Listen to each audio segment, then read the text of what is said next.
इंदापूरमध्ये कामगारांना नजरकैदेत ठेवून छळ करण्यात आल्याचा आरोप आहे। ऊसतोड मजुरांना जबरदस्तीने डांबून ठेवण्यात आल्याचा प्रकार समोर येतोय।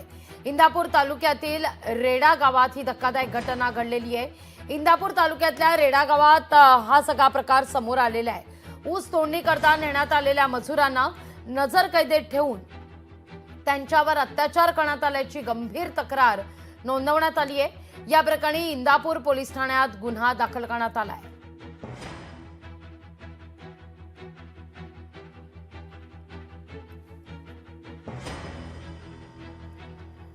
ऊसतोड मजुरांना जबरदस्तीने डांबून ठेवण्यात आलेलं होतं। इंदापूरमध्ये कामगारांना नजरकैदेत ठेवून छळ करण्यात आल्याचा आता आरोप होतोय।